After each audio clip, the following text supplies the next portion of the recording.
कि हम एक व्यक्ति को, एक सादा सीधा, एक साधारण विश्वासी को हम कैसे एक आत्मिक योद्धा बना सकते हैं। मैं आपको ये सिखाने के लिए कोशिश करूंगा कि मैं आपको आज से कुछ विषयों को मैं आपको चालू कर रहा हूं।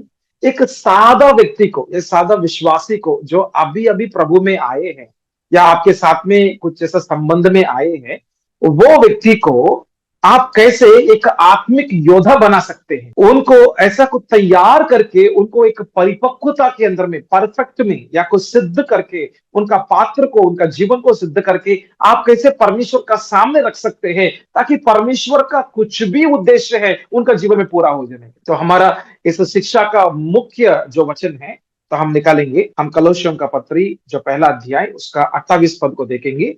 और तो इस पद के अनुसार में भी हम कोशिश करेंगे जिसका प्रचार करके हम हर एक मनुष्य को देखना, हर एक मनुष्य, एक एक व्यक्ति परमेश्वर के लिए कितना बहुमूल्य है। देखो, हम देख रहा था कि कलोसियों का पत्री पहला अध्याय 28 पद, इस पद के अनुसार में भी, इस पद के अनुसार में भी हम आपको शिक्षा दे रहा था। तो मेरी आशा है, मेरी प्रार्थना है, और इस तो आपको बोलने के लिए, आपको शिक्षा देने के लिए मुख्य उद्देश्य है इस वचन के अनुसार में, जिसका प्रचार करके आपको हम प्रचार करना चाहते हैं। क्यों बोलते, तो आपको चेतावनी देने के लिए, हर एक मनुष्य को चेतावनी देने के लिए, और सारे ज्ञान से हर एक मनुष्य को सिखाने के लिए, और हम हर एक व्यक्ति को मसीहा में सिद्ध करके उपस्थित करने। देखना, हर एक मनुष्य के बारे में 3 बार लिखा है, एक ही वचन के अंदर में, हर एक के बारे में 3 बार लिखा है। मतलब एक एक व्यक्ति के ऊपर में कितना बहुमूल्य जो उस प्रभु का योजना हो सकते हैं। हर एक बोलते तो कितना बहुमूल्य विषय है प्रभु के लिए। और यहां पर देख रहा था, सिद्ध करना है और क्या करना, कि परमेश्वर के हाथों में समर्पण करना। हालेलुया। सिद्ध करना, समर्पण करना, इसके पीछे में बोल रहा था, आपको ज्ञान दे दो, सिखाए, आपको प्रचार करे, आपको प्रचार करे, आपको सिखाए, आपको ज्ञान बताए। क्यों बोल रहा हूं, तो क्यों बोलते, तो आपको सिद्ध करना है और आपको ऐसा परमेश्वर के हाथों में समर्पण करना है, एक पात्र तैयार करके प्रभु के हाथों में देने से प्रभु का बुलाहट जो कुछ है आपका जीवन के अंदर में, वो तो पूरा होने के लिए रिलीज हो जाए। आमेन, हालेलुया। तो इस उद्देश्य के अंदर में हम आज का शिक्षा को हम स्टार्ट कर रहे हैं। तो एक सादा सीधा व्यक्ति जो ऐसा अभी अभी प्रभु पर आए हैं, मतलब प्रभु पर विश्वास किए हैं, उनको कैसे हम एक आत्मिक योद्धा, या उनको कैसे हम एक पात्र की रीति में, तैयार करने की रीति में उनको हम कैसे बना सकते हैं, उसके बारे में पहले हमको जानकारी होना है। कैसे हम उनको सिखाना है, कैसे हम उनको सिखाना है, उनको कैसे बताना है, उनको कैसे प्रचार करना है, इसके बारे में हम आपको मार्गदर्शन करने के लिए जा रहा था। और ये मार्गदर्शन कम से कम कुछ महीनों के लिए चलेगा। मैं आपको एक शिक्षा की रीति में आज जो चालू कर रहा हूं, एक एक पॉइंट को बता के कुछ वचनों को आपके सामने में लेकर आके, उस वचन का प्रकाशन आपका नीचे में आपको बता के, ये विषयों को आप पहले सीखना, आप उसको परख सकते हैं, आप उसको परखना, और ये सही है करके या गलत है, आपको पवित्र आत्मा से पूछना, और पूछकर यदि ये सही है, यदि आपको ये सही लगा, तो जरूर आप सीखकर, आपके अंदर में फलवंत होकर, आप सिद्ध होकर, आपका जीवन, आपका पात्र एक सिद्ध पात्र की रीति में होकर, आप दूसरों को भी आप ऐसा एक ऑर्डर की रीति में, सिस्टमैटिक रीति में उनका जीवन को आप अच्छे से बना सकते। हम पहला विषय को देख रहा था, शुरुआत। हम उत्पत्ति का पहला अध्याय, हम ऐसा पहला पद और पहला अध्याय का पहला पद को हम पढ़ेंगे। तो मैं पढ़ता हूं, आदि में परमेश्वर ने आकाश और पृथ्वी की सृष्टि की। तो यहां पर जो आदि में जो परमेश्वर ने आकाश और पृथ्वी की सृष्टि की, तो यहां पर जो इंग्लिश में लिखा था, इन द बिगिनिंग करके लिखा है, इन द बिगिनिंग करके जो लिखा है, और उसको मैं इंग्लिश में पढ़ता हूं आपके लिए। उत्पत्ति का जो पहला अध्याय पहला पद में से लिखा, in the beginning God created the heaven and the earth. तो यहां पर जो ऐसा जैसे शुरुआत के बारे में बोल रहा था, तो वहां पर एक शब्द इस्तेमाल किया गया था, फर्स्ट फ्रूट्स करके इस्तेमाल किया गया। फर्स्ट फ्रूट मतलब यहां पर जो शब्द इस्तेमाल कर रहा था, फल करके इस्तेमाल कर रहा था, पहला फल। शुरुआत में परमेश्वर ने पहला फल को लेकर आया। मतलब जब जहां पर परमेश्वर काम करते हैं, वहां पर फल को लेकर आएगा। वो फल कैसे आएगा, तो पहले तो बीज बोना पड़ते हैं, बीज को डालना पड़ते हैं, फिर उसको पानी देना पड़ते हैं। वो पानी देते देते देते तो वो बीज धीरे धीरे से एक छोटा पौधा हो जाएगा और एक पेड़ बन जाएगा, और पेड़ के बाद बाद में फल आएगा। यस। तो परमेश्वर का काम को देखना कि परमेश्वर का काम पहले एक बीज के रीति में काम होगा। मतलब बीज का समान का उच्च क्या है, ऐसा बीज का जो सादृश्य है वो तो प्रभु का वचन है। मतलब एक व्यक्ति का जीवन में काम होने के लिए, परमेश्वर का काम होने के लिए माध्यम है वो तो केवल परमेश्वर का वचन है, ना हमारा शब्द है, ना किसी और माध्यम के द्वारा प्रभु का काम नहीं हो सकते। कि प्रभु का काम एक व्यक्ति का जीवन के अंदर में केवल ऐसा परमेश्वर का बीज के द्वारा, परमेश्वर का वचन के द्वारा ही होगा, और परमेश्वर का काम शुरू होते हैं उनका वचन के द्वारा। तो हम यहां पे देख रहा था कि आप यहां पे देख सकते हैं, दूसरा पद में ऐसा लिखा है, आकाश और पृथ्वी को सृष्टि की, और पृथ्वी बेडौल और सुनसान पड़ी थी, और गहरे जल के ऊपर अंधियारा था, सदा परमेश्वर का आत्मा जल के ऊपर मंडलाता था। तो आप दूसरा पद के अंदर में देख सकते हैं कि परमेश्वर का काम होने के लिए, कि परमेश्वर का काम फलवंत होने के लिए, पहला फल को लेकर आने के लिए प्रभु परमेश्वर उनका आत्मा को इस्तेमाल करते हैं। तो बिना पवित्र आत्मा से, बिना प्रभु का वचन से एक फल नहीं आ सकते हैं। तो ऐसा कुछ केवल हम शब्दों को लेकर बोलते तो फल नहीं आने वाला है, क्योंकि परमेश्वर का जो प्रथम फल है एक व्यक्ति का जीवन में, एक फलदायक का रीति में, एक आत्मा में नया जीवन बोलो, आत्मा के अंदर में जीवन आने के लिए, तो परमेश्वर का काम उनका वचन और पवित्र आत्मा दोनों को मिलावट से ही होते हैं। तो हम दूसरा पद में देख रहा था, पवित्र आत्मा मंडला रहा था। अब हम तीसरा पद को देखेंगे, तो तीसरा पद में बोल रहा था, जब परमेश्वर ने कहा, बोल रहा था उजाला हो तो उजाला हो गया। तो हम यहां पर तीसरा वचन के अंदर में हम मुख्य विषय, मुख्य प्रकाशन को देख रहा था कि परमेश्वर का लिखा हुआ वचन और उस लिखा हुआ वचन के अंदर से पवित्र आत्मा का काम, ये दोनों के साथ साथ में प्रभु हमारा मुंह को इस्तेमाल करना चाहते हैं। कि यहां पर परमेश्वर ने कहा बोल रहा था, और परमेश्वर हमारा मुंह के द्वारा बात करेगा, हमारा मुंह को इस्तेमाल करेगा। पेंतिकोस्त का दिन में कैसे प्रभु ने बोला था, उनका जीभ के द्वारा परमेश्वर ने अन्य अन्य भाषाओं के अंदर में, कि परमेश्वर का महिमा का कार्यों को, जैसा को लोगों का मुंह के द्वारा परमेश्वर ने बात किया। हालेलुया। यीशु का मुंह के द्वारा, पवित्र आत्मा का शब्द निकलने के द्वारा प्रभु का काम हुआ था। तो हम यहां पर तीन वचनों के अंदर में एक व्यक्ति का जीवन फलदायक होने के लिए लिखा हुआ वचन और दूसरा पवित्र आत्मा का काम, ये दोनों का काम हमारा मुंह के द्वारा रिलीज करना, हमारा मुंह के द्वारा बोलना है। आमेन, हालेलुया। इसके द्वारा एक व्यक्ति का जीवन फलदायक होने वाला है। एक व्यक्ति का जीवन में उनका काम चालू हो, उनका जीवन के अंदर परमेश्वर का काम चालू होगा, और चालू होकर वो तो बढ़ेगा, और बढ़ने के बाद में एक फल की रीति में उनका आत्मिक जीवन का फलदायक की रीति में होगा। आमेन, हालेलुया। तो हम देख रहा था, तो हम पहला अध्याय का जो पहला पद, दूसरा पद और तीसरा पद को हमने देखा था। इन तीन वचनों के अंदर में हमको क्या समझ में आ रहा था, कि हमको यह समझ में आ रहा था कि परमेश्वर सृष्टि करता है। देखना, यहां पर हम देख सकते हैं कि परमेश्वर सृष्टि को किया है, और उस सृष्टि के अंदर में आप भी है और मैं भी हूं। तो एक व्यक्ति का जीवन में यह सच्चाई को अंदर में उनको लेकर जाना। देखो, आपका जीवन को परमेश्वर ने सृष्टि किया है।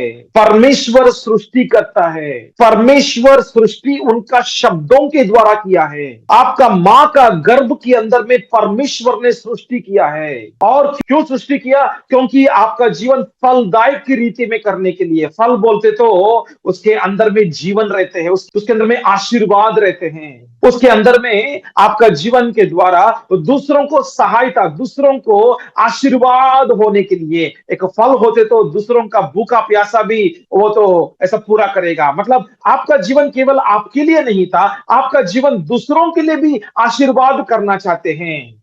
आमेन, हालेलुया। सृष्टिकर्ता आपको सृष्टि किया है।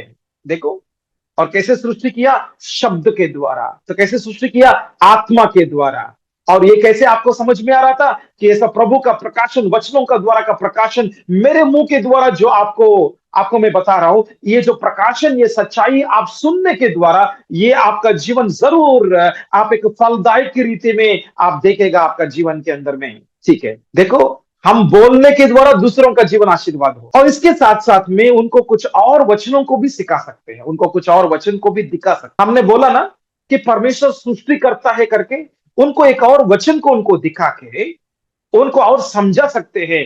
देखो, आपका मां का गर्भ के अंदर में, आपका मां का गर्भ के अंदर में जैसा खुद परमेश्वर ही आपको सृष्टि किया था। सृष्टिकर्ता वो आपके लिए परमेश्वर है करके एक और वचन उनको दिखा सकते हैं। तो हम निकालेंगे भजन संगीता 139 अध्याय को निकालेंगे, तो मैं आपको सिखा रहा हूं, मैं आपको इस शिक्षा को चालू किया हूं मैं, क्यों बोलते तो एक सादा सीधा विश्वासी को आत्मिक योद्धा बनाना और एक पात्र बनाना, एक जीवन को ऐसा निर्माण करना ताकि उनका जीवन के द्वारा परमेश्वर का योजना पूरा हो और आपका जीवन के द्वारा कलीसिया उन्नति हो। आप कलीसिया का अगुवा हो सकते हैं कल। आप कलीसिया के अंदर में अगुवापन के अंदर में खड़ा होकर आपका कलीसिया के अंदर में हर विश्वासी का जीवन में आशीर्वादों को लेकर आने के लिए मैं आपको पहले सिखा रहा हूं। तो हम देख रहा था कि भजन संगीता 139 अध्याय को निकालेंगे और उसका 14 पद को मैं पढ़ रहा हूं। मैं तेरा धन्यवाद करूंगा इसलिए कि मैं भयानक और अद्भुत रीति से रचा गया हूं। तेरे काम तो आश्चर्य के हैं और मैं इसे भली भांति जानता हूं। देखना, ये तो प्रकाशन है, दाऊद को दिया गया है और ये प्रकाशनों को हमको मिला और हम दूसरों को भी देना है, हम दूसरों को भी बताना है। देखो आपका जीवन को कैसे प्रभु ने अद्भुत कार्य किया है। और आगे मैं बोल रहा था, देखो 15 पद में, जब मैं गुप्त में बनाया जाता और पृथ्वी के नीचे स्थानों में रचाया जाता था, तब मेरी हड्डियों तुझसे छिपा नहीं है। तो हम ऐसा मनुष्य का सृष्टि कैसे परमेश्वर ने किया था ये हम सीख रहा था। तो हमारे लिए सीख रहा था और क्या सीख रहा था, यहां पर एक बड़ी सच्चाई है कि मेरा जीवन का सृष्टिकर्ता परमेश्वर है। ये हमको एक व्यक्ति का जीवन में गहराई में उनको समझाना है। 16 पद, तेरी आंखें ने मेरी बड़ौल तत्व को देखा और मेरी सब अंग जो दिन दिन बनते जाते थे वे रचे जाने से पहले तेरी पुस्तक में लिखे हुए थे। आमीन, हालेलुया। तेरी पुस्तक मतलब परमेश्वर का सामने तेरा नाम के ऊपर में एक पुस्तक है। हमको मालूम होना है, हमको मालूम होना है, दूसरों को भी समझाना पड़ेगा। ये देखना, देखो सृष्टिकर्ता परमेश्वर को उनका आंखों के सामने आपका नाम के बारे में एक पुस्तक है। देखो यहां पे लिखा है कि तेरी पुस्तक में लिखे हुए थे। हमें कि परमेश्वर का आंखों के सामने पुस्तक है, उस पुस्तक के अंदर में आपके बारे में लिखे हुए हैं। आमेन, हालेलुया। यहां पे बोल रहा था तेरी पुस्तक में, देखना कि ऐसा कुछ तेरी पुस्तक में लिखे हुए थे, मेरे बारे में लिखे हुए हैं। Praise the Lord. प्रभु आपको मैं धन्यवाद करना चाहता हूं। स्वर्गीय पुस्तकों के अंदर में मेरे बारे में लिखा हुआ, ये क्या विषय है, कितना बड़ा आश्चर्य का विषय है। मेरे बारे में लिखा हुआ बोलते तो मेरे ऊपर में कितना मूल्य की तरह प्रभु ने देखा, कितना मूल्य की तरह ऐसा मेरे बारे में सोचा। आमेन, हालेलुया। हम आज पुस्तकों के अंदर में कुछ इंपॉर्टेंट विषयों को लिख रहा था क्योंकि ये तो बहुमूल्य प्रकाशन है करके लिख रहा था। तो मेरे जीवन के बारे में स्वर्ग में, स्वर्गीय पुस्तकों में मेरे बारे में लिखा हुआ है। प्रभु ये कितना महान का विषय है। Praise the Lord, amen, hallelujah. अभी देखो 17 पद के अंदर में, मेरे लिए तो हे परमेश्वर तेरे विचार क्या ही बहुमूल्य हैं। हे प्रभु मेरे बारे में, प्रभु यहां पर देखो, मेरे लिए, मेरे बारे में प्रभु आपके मन के अंदर में बहुत प्रकार का विषय है, बहुत प्रकार का विचार है। और ये विचार कितना है, देखो उनकी संख्या का जोड़ कैसे बड़ा है, मतलब संख्या भी नहीं कर सकते हैं, उतना विचार है प्रभु मेरे बारे में। देखना यहां पर हम दो विषयों को हम सीख रहा था। एक है सृष्टि करता है आपका परमेश्वर, आमेन, हालेलुया। और दूसरा है सृष्टि किया हुआ है आपको मां का गर्भ के अंदर में। आपका मां का गर्भ के अंदर में प्रभु ही खुद सृष्टि किया है। आमेन, हालेलुया। आपका हड्डियों का जो नंबर प्रभु को मालूम है। हालेलुया। और यहां पर हम एक और प्रकाशन को जोड़ के बात कर रहा था। तो ऐसा कोई परमेश्वर का सृष्टि का काम, हालेलुया, सृष्टिकर्ता जो सृष्टि का काम किया था। और उसके साथ साथ में हम ये भी बोल सकते हैं कि मां का गर्भ के अंदर में प्रभु ही आपको सृष्टि किया था, ये भी बोल सकते हैं। और इस वचन के अंदर में देखो, देखो आपका सृष्टिकर्ता को आपके बारे में बहुमूल्य विचार है। हालेलुया। और कितना विचार है, बहुत संख्या का विचार है। Praise the Lord.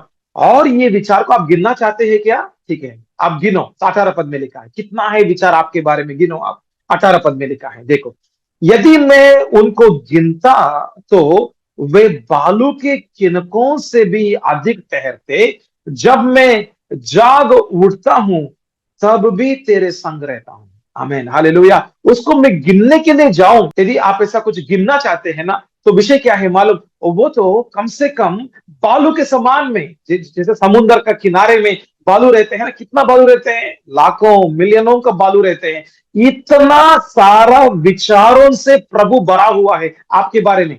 हालेलुया। इतना सारा विचारों से प्रभु भरा हुआ है आपके बारे में। हालेलुया। आपका सृष्टिकर्ता जो जीवित है परमेश्वर, जो शब्दों के द्वारा और पवित्र आत्मा के द्वारा, उनका बोलने के द्वारा आपको सृष्टि किया था मां का गर्भ के अंदर में। हालेलुया। और मां का गर्भ के अंदर में सृष्टिकर्ता सृष्टि किया, और उसके पीछे में देखो आपका सृष्टिकर्ता का हृदयों के अंदर में विचार तो इतना ज्यादा है, मतलब उद्देश्य इतना ज्यादा है आपके बारे में, ये सब कुछ गिनने के लिए बालू, देखो इतना हजारों, इतना लाखों, इतना जैसा मिलियनों का विचारों प्रभु आपके बारे में जो रखा हुआ है। और आपके बारे में ये विचार पुस्तक के अंदर में लिखा हुआ है। ये आपके बारे में पुस्तक, जो स्वर्गीय स्थलों में आपके बारे में जो पुस्तक है ना, आपका नाम का जो पुस्तक है, उसके अंदर में आपके बारे में इतना संख्या का विचार लिखा हुआ है। ब्रदर सुनो आप, हाँ बहन सुनो, कितना अच्छा विचार है, सुनो आप करके हम ये तीन विषय को उनके सामने रख सकते हैं। पहला है सृष्टिकर्ता, आपका सृष्टिकर्ता परमेश्वर है। तो दूसरा, आपका मां का गर्भ के अंदर में उनका हाथों के द्वारा रचाया हुआ है।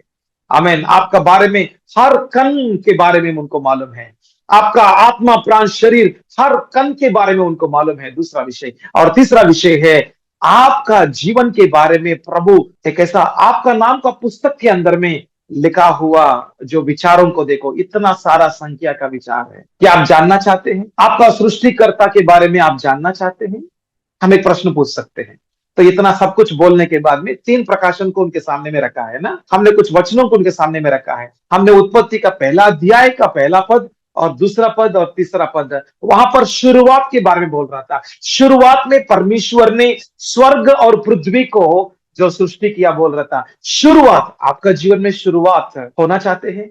आप देखना चाहते हैं शुरुआत आपका जीवन में? कहां पर भी शुरुआत होना है। नहीं होते तो आपका जीवन ऐसे ही बिना एक मार्गदर्शन ना होकर भी आपका जीवन चलते रहेगा। तो शुरुआत होना है। शुरुआत यदि प्रभु के द्वारा होगा, शुरुआत यदि आपका सृष्टिकर्ता कौन है, आप यदि आपका जीवन में ये विषय पता चलेगा ना, तो क्या होगा मालूम? आप फलदायक होगा आपका जीवन। पहला फल है, आपका जीवन फलदायक होगा, आपका जीवन आशीर्वाद होगा, आपके लिए और दूसरों के लिए एक आशीष का कारण बनेगा। तो इसके द्वारा हम चालू करके उनके सामने हम उत्पत्ति का पहला अध्याय, हम पहला पद से लेकर 3 का पद तक हम उनको बता सकते हैं। और ऐसा भजन संगीता 139 अध्याय का 14 पद से लेके हम 18 पद, 4 पदों को उनके सामने रख सकते हैं। हम 14 पद से लेके हम 18 पद तक उनको हम धीरे धीरे से समझा सकते हैं। और यहां पर कुछ प्रकाशनों को आपके सामने में रखना चाहते हैं कि एक है कि सृष्टिकर्ता, और दूसरा है कि परमेश्वर का सामने आपका नाम में एक पुस्तक है। तो परमेश्वर का सामने आपके बारे में पुस्तक है, उसके अंदर में लिखा हुआ उनका उद्देश्य है आपके बारे में, विचारों है, बहुत संख्या का विचारों है। तो ये 3 विषय को आप जब रखते हैं, तो हम आपके सामने रख रहा था, तो आपको क्या प्रश्न आ रहा था? ये धन्यवाद का एक ऐसा एक विचार आएगा कि प्रभु आपने प्रभु हमको सृष्टि किया, और मां का गर्भ के अंदर में प्रभु आपने हमको रचाया, और मेरे बारे में प्रभु बहुत प्रकार का विचार आपका पुस्तक के अंदर में है प्रभु। और हमको क्या करते हैं प्रभु? हमसे बात करो, आप कौन है प्रभु, मुझको और बता दो, ताकि प्रभु मैं आपको सीखना चाहता हूं। तो ये विचार उनके सामने आप रख सकते हैं। यस। और एक ऐसा विश्वासी का जीवन में ये जो पहला पहला कुछ विषय रखने से उनका मन का विचार कितना, जो एक सीरियस व्यक्ति होते तो उनको कितना आशीर्वाद हो सकते हैं। तो इतना सारा विचार प्रभु आपसे बात करना चाहते हैं। क्या आप प्रभु का बातों को सुनना चाहते हैं? इतना अच्छा प्रभु है, जो सब प्रभु कौन है आपको जानना चाहते हैं, और वो आपके साथ में मतलब संबंध करना चाहते हैं। क्या आप संबंध रखना चाहते हैं? ऐसा हम उनको जैसा कुछ स्वागत कर सकते हैं प्रभु के पास में। यस। उत्पत्ति का पहला अध्याय पहला पद से लेके 3 का पद तक, और भजन संगीता 139 14 पद से लेके 18 पद तक, 14 से लेके 18 पद तक हम इतना तो उनको समझाया।